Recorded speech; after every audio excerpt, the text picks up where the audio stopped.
আসসালামু আলাইকুম। সংবাদে আপনাদের সবাইকে স্বাগত জানাচ্ছি। আমি ফিরোজ তোহা। শুরুতেই আরবে কেবলস সংবাদ শিরোনাম জানিয়ে দেব এই মুহূর্তে হাতে পাওয়া সর্বশেষ গুরুত্বপূর্ণ বাংলা আপডেট সংবাদ। শুরুতেই থাকছে বিএনপির মহাসচিব মির্জা ফখরুল ইসলাম আলমগীর বলেছেন, ৭ই জানুয়ারি ডামি নির্বাচনের পর কর্তৃত্ববাদী আওয়ামী সরকার তাদের দুঃশাসন চালাতে আরও বেশি ভয়ঙ্কর হয়ে উঠেছে। তবে এই শ্বাসরুদ্ধকর পরিস্থিতির অবসান ঘটাতে সংগ্রামী জনগণ ঐক্যবদ্ধভাবে আন্দোলন সংগ্রাম চালিয়ে যেতে দৃঢ়প্রতিজ্ঞ আছে। এবারে জানাবো সাদিক এগ্রোকে অনৈতিক সহযোগিতা করায় সাভার ডেইরি ফার্মে অভিযান। জানাবো কুষ্টিয়ার সদর উপজেলায় বিষ্ণুদিয়া গ্রামে আওয়ামী লীগ নেতাদের নেতৃত্বে ইউপি সদস্য নাজমুল হোসেনের সমর্থকদের বাড়িঘরে হামলা চালানো হয়েছে। এ সময় ধারালো অস্ত্র দিয়ে ৫০ জনকে কুপিয়ে জখম করা হয়েছে। গুরুতর আহত ২০ জনকে কুষ্টিয়া জেনারেল হাসপাতালে ভর্তি করা হয়েছে। এদিকে ভারতের সঙ্গে একপেশে কোনো চুক্তি হয়নি বলে জানিয়েছেন তথ্য প্রতিমন্ত্রী মোহাম্মদ এ আরাফাত। সোমবার সচিবালয়ে সমসাময়িক বিষয় নিয়ে সাংবাদিকদের সঙ্গে আলাপকালে একথা জানান তিনি। জানিয়ে দেব, নড়াইল সদর উপজেলায় শুকর চড়াতে গিয়ে বজ্রপাতে ৩ জন নিহত হয়েছেন।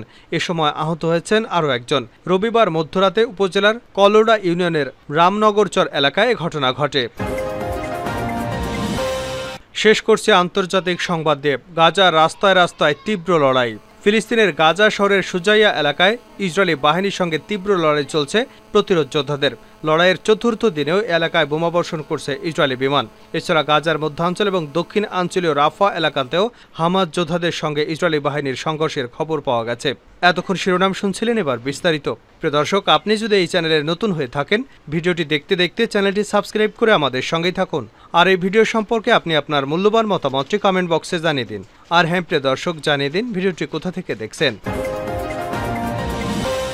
আওয়ামী লীগ সরকারের দুঃশাসন আরও বেশি ভয়ঙ্কর হয়ে উঠেছে। ফখরুল বিএনপির মহাসচিব মির্জা ফখরুল ইসলাম আলমগীর বলেছেন, ৭ই জানুয়ারি ডামি নির্বাচনের পর কর্তৃত্ববাদী আওয়ামী সরকার তাদের দুঃশাসন চালাতে আরও বেশি ভয়ঙ্কর হয়ে উঠেছে। তবে এই শ্বাসরুদ্ধকর পরিস্থিতির অবসান ঘটাতে সংগ্রামী জনগণ ঐক্যবদ্ধভাবে আন্দোলন সংগ্রাম চালিয়ে যেতে দৃঢ়প্রতিজ্ঞ। বিএনপি চেয়ারপারসন ও সাবেক প্রধানমন্ত্রী দেশনেত্রী বেগম খালেদা জিয়া নিঃশর্ত মুক্তির দাবিতে গতকাল রাজধানী নয়াপল্টনস্থ বিএনপির কেন্দ্রীয় কার্যালয়ের সামনে সমাবেশ অনুষ্ঠিত হয়। বিবৃতিতে বিএনপি মহাসচিব বলেন, ৭ই জানুয়ারি আওয়ামী ডামি সরকারের নব্য বাকশালী শাসন প্রতিষ্ঠার মাধ্যমে তাদের অবৈধ ক্ষমতাকে পাকাপোক্ত করতে দেশব্যাপী বিএনপি সহ বিরোধী দলের নেতাকর্মীদের উপর অবর্ণনীয় জুলুম, নির্যাতন, অত্যাচার অব্যাহত রয়েছে। সেটিরই ধারাবাহিকতায় শান্তিপূর্ণ প্রস্তুতি সভা শেষে পুলিশ কর্তৃক গাজীপুরের শ্রীপুর উপজেলার নেতাদের গ্রেপ্তার এবং তাদেরকে কারাগারে পাঠানো হয়েছে। তিনি আরও বলেন, দেশের মানুষ নিত্যপণ্যের মূল্যের ঊর্ধ্বগতিতে যখন দিশেহারা, তখন দখলদার আওয়ামী সরকার বিএনপি সহ বিরোধী দলের বিভিন্ন পর্যায়ের নেতৃবৃন্দকে গ্রেপ্তারের মাধ্যমে কারান্তরীণের অমানবিক খেলায় বেপরোয়া হয়ে উঠেছে। ক্ষমতাসীনদের নির্মম আচরণ, দৌরাত্ম্য এবং দাপটে মানুষ এখন উদ্বেগ উৎকণ্ঠার মধ্যে দিনাতিপাত করছে। ফ্যাসিস্ট আওয়ামী সরকার তাদের সকল অপকর্মকে আড়াল করতেই সরকারি জুলুমের মাত্রা বৃদ্ধি করেছে। অপরাধ না করেও নিত্য নতুন মিথ্যা মামলায় আসামি হওয়া, গ্রেপ্তার হওয়া, কারাবাসে যাওয়া এখন নিয়মে পরিণত হয়েছে। ৭ই জানুয়ারি ডামি নির্বাচনের পর কর্তৃত্ববাদী আওয়ামী সরকার তাদের দুঃশাসন চালাতে আরও বেশি ভয়ঙ্কর হয়ে উঠেছে। তবে এই শ্বাসরুদ্ধকর পরিস্থিতির অবসান ঘটাতে সংগ্রামী জনগণ ঐক্যবদ্ধভাবে আন্দোলন সংগ্রাম চালিয়ে যেতে দৃঢ়প্রতিজ্ঞ। সাদেক এগ্রোকে অনৈতিক সহযোগিতা, সাভার ডেইরি ফার্মে অভিযান। সাদেক এগ্রোকে অনৈতিক সহযোগিতার অভিযোগে সাভার কেন্দ্রীয় গোপ্রজনন এবং দুগ্ধ খামারে বিশেষ অভিযান চালাচ্ছে দুর্নীতি দমন কমিশন দুদক। সোমবার দুপুর ২:৩০টার দিকে সংস্থাটির সহকারী পরিচালক আবুল কালাম আজাদের নেতৃত্বে ৯ সদস্যের একটি প্রতিনিধি দল অভিযান শুরু করে। গরু মাফিয়া সাদেক এগ্রোর ইমরান হোসেন, যিনি গবাদি পশুর খামারিদের সংগঠন বাংলাদেশ ডেইলি ফার্মার্স অ্যাসোসিয়েশনের সভাপতি, প্রভাবশালীদের সঙ্গে উঠা বসা তার, চোখ ধাঁধানো বিজ্ঞাপন আর নানা চমকের কারণে বারবার আলোচনায় আসে তার খামার। সেখানে নিজেই ক্রেতাদের হাসি মুখে অভ্যর্থনা জানান। দেখে শুনে মনে হয় এই সাদিক এগ্রো ঘিরেই যেন পরিচালিত হয় সব সার্বিক কার্যক্রম। কিন্তু এই খামারের আড়ালে দিনে দিনে উত্থান ঘটেছে এক গরু মাফিয়ার, যার নাম শাহ ইমরান হোসেন। দেশের সীমান্ত এলাকা থেকে রাজধানী পর্যন্ত বিস্তার করেছেন গরু চোরাচালানকারীদের সিন্ডিকেট। ভারত, থাইল্যান্ড, মিয়ানমার, যুক্তরাষ্ট্র সহ বিভিন্ন দেশ থেকে চোরাই পথে নানা জাতের গরু আনা হয়। সেজন্য স্তরে স্তরে রাখা হয় দালাল। দেশের বিভিন্ন প্রান্তে গড়ে তোলা হয়েছে গরুর খামার, গরুর গোপন ডেরা। ঢাকার বসিলায় খাল দখল করে গড়ে তুলেছেন এগ্রো ফার্ম। প্রয়োজনে ব্যবহার করেন তার সঙ্গে ঘনিষ্ঠ প্রভাবশালী রাজনীতিবিদ, আমলা এবং ব্যবসায়ীদের। এ খাতের অনিয়ম দেখার দায়িত্বে থাকা প্রাণী সম্পদ অধিদপ্তর তার হাতের মুঠোয়। কথা মতো না চললে অন্য খামারিদের বিরুদ্ধে যখন তখন মামলা ঠুকে দেন। দাপট দেখিয়ে বাংলাদেশ ডেইরি ফার্মার্স অ্যাসোসিয়েশনের সভাপতি পদও ভাগিয়ে নেন। কালবালার অনুসন্ধানে এসব তথ্য বেরিয়ে এসেছে।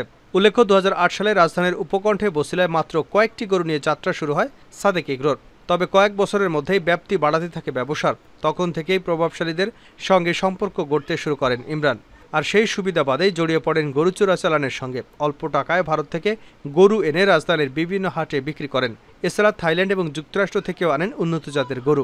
ঈদুল আজহার আগে সাদিক এগ্রো 15 লাখ টাকার ছাগল বিক্রির ভিডিও প্রকাশ করবার পর একের পর এক তথ্য আসতে থাকে সামাজিক যোগাযোগ মাধ্যম ফেসবুক সহ বিভিন্ন গণমাধ্যমে। এরপরেই নড়ে চড়ে বসে প্রশাসন। আওয়ামী লীগ নেতাদের নেতৃত্বে হামলা, আহত 50। কুষ্টিয়া সদর উপজেলার বিষ্ণুদিয়া গ্রামে আওয়ামী লীগ নেতাদের নেতৃত্বে ইউপি সদস্য নাজমুল হোসেনের সমর্থকদের বাড়িঘরে হামলা হয়েছে। এ সময় ধারালো অস্ত্র দিয়ে 50 জনকে কুপিয়ে জখম করা হয়। গুরুতর আহত 20 জনকে কুষ্টিয়া জেনারেল হাসপাতালে নেওয়া হয়।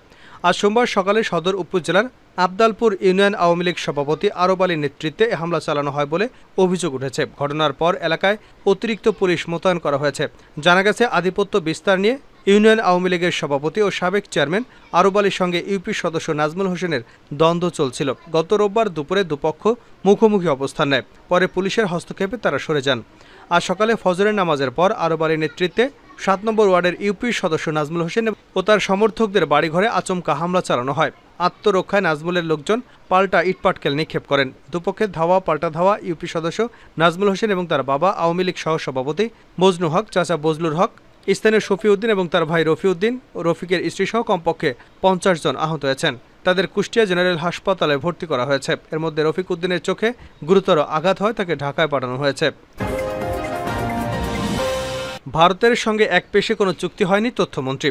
ভারতের সঙ্গে এক পেশে কোনো চুক্তি হয়নি বলে তথ্য প্রতিমন্ত্রী মোহাম্মদ আরাফাত জানিয়েছেন।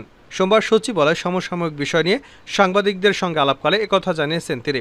ভারতের সঙ্গে ট্রেন চলাচল শুরু হলে দেশ নিরাপত্তা ঝুঁকিতে পড়বে। বিএনপির এমন অভিযোগ ভিত্তিহীন উল্লেখ করে তথ্য প্রতিমন্ত্রী বলেন, ভারতের সঙ্গে সমঝোতা স্মারক স্বাক্ষর নিয়ে অসত্য ডাহা মিথ্যা তথ্য দিয়ে বিভ্রান্ত ছড়াচ্ছে বিএনপি। কল্পিত কাহিনী বানিয়ে গোটা জাতিকে উস্কানি দিচ্ছে বিএনপি নেতারা। উভয় দেশের কানেক্টিভিটির কথা উল্লেখ করে তিনি বলেন, এই কানেক্টিভিটির জন্য হাব হতে পারে বাংলাদেশ। শুধু যে প্রতিবেশী দেশ লাভবান হবে এ চিন্তা বাদ দিতে হবে। ভারতের সঙ্গে সমঝোতায় সবাই লাভবান হবে। দেশটির সঙ্গে এক পেশে কোনো চুক্তি হয়নি, উভয় দেশই লাভবান হবে। ভারতের সঙ্গে ট্রেন চলাচলের প্রসঙ্গ টেনে তিনি বলেন, শুধু বাংলাদেশের বুক চিরে ভারতের ট্রেন যাবে না, ভারতের বুক চিরেও বাংলাদেশের ট্রেন নেপাল, ভুটানে যাবে। কিন্তু সেভাবে তো গণমাধ্যমে প্রচার হচ্ছে না বলেও মন্তব্য করেন তিনি। বিএনপির সমালোচনা করে প্রতিমন্ত্রী বলেন, বিএনপি চিন্তায় নতজানু, সততার মানদণ্ডে নতজানু। তিস্তার পানি বন্টন নিয়ে বিএনপি প্রশ্নই তোলেনি, তা নিয়ে এখন সমালোচনা করা মানায় না। এ সময় প্রতিমন্ত্রী আরও বলেন, ভারতের সঙ্গে স্থল সীমানা চুক্তি, সমুদ্র সীমা জয়, গঙ্গার পানির চুক্তি সহ অনেক অর্জন আছে বর্তমান সরকারের। প্রধানমন্ত্রী শেখ হাসিনার কূটনৈতিক প্রচেষ্টার কারণেই ভারতের সংবিধান পরিবর্তন করে স্থল সীমানা চুক্তি করা হয়েছে, যার ফলে 10,500 একর ভূমি বাংলাদেশের ভূখণ্ডে যুক্ত হয়েছে। গাজার রাস্তায় তীব্র লড়াই চলছে। ফিলিস্তিনের গাজা শহরের সুজাইয়া এলাকায় ইসরায়েলি বাহিনীর সঙ্গে তীব্র লড়াই চলছে প্রতিরোধ যোদ্ধাদের। লড়াইয়ের চতুর্থ দিনেও এই এলাকায় বোমাবর্ষণ করছে ইসরায়েলি বিমান। এছাড়া গাজার মধ্যাঞ্চল এবং দক্ষিণাঞ্চলীয় রাফা এলাকাতেও হামাস যোদ্ধাদের সঙ্গে ইসরায়েলি বাহিনীর সংঘর্ষের খবর পাওয়া গেছে। আল আরাবিয়া নিউজের খবরে বলা হয়েছে, ইসরায়েলি প্রধানমন্ত্রী বেঞ্জামিন নেতানিয়াহু উপত্যকার সর্বত্র লড়াইয়ের কথা স্বীকার করেছেন। নেতানিয়াহু বলেছেন, তার বাহিনী কঠিন লড়াইয়ে জড়িয়ে পড়েছে। ইসরায়েলি সেনাবাহিনী বলছে, তারা সুড়ঙ্গের উপরে এবং নিচে ফিলিস্তিনি যোদ্ধাদের সঙ্গে লড়াই চালিয়ে যাচ্ছে। এদিকে হাজার হাজার ফিলিস্তিনি বিধ্বস্ত এলাকা ছেড়ে পালিয়ে নিরাপদ আশ্রয় নিয়েছেন। জাতিসংঘের মানবিক সংস্থা OCHA বলেছে, গত বৃহস্পতিবার সুজাইয়া যুদ্ধ শুরুর পর 60 থেকে 80,000 লোক এলাকা ছেড়ে চলে গেছে। এদিকে গাজায় যুদ্ধবিরতি এবং জিম্মি মুক্তির বিষয়ে আলোচনায় তেমন কোনো অগ্রগতি নেই বলে জানা গেছে। হামাস শনিবার বলেছে, মার্কিন মধ্যস্থতাকারীরা যে সংশোধিত নতুন পরিকল্পনা উপস্থাপন করেছে তাতে নতুন কিছু নেই। হামাস স্থায়ী যুদ্ধবিরতি এবং গাজা থেকে পুরোপুরি ইসরায়েলি সৈন্যদের প্রত্যাহারের দাবি জানিয়ে আসছে, কিন্তু ইসরায়েল হামাসের এই দাবি প্রত্যাখ্যান করেছে। নেতানিয়াহু রোববার বলেছে, আমাদের জিম্মি মুক্তির সাথে একমাত্র বাধা হামাস।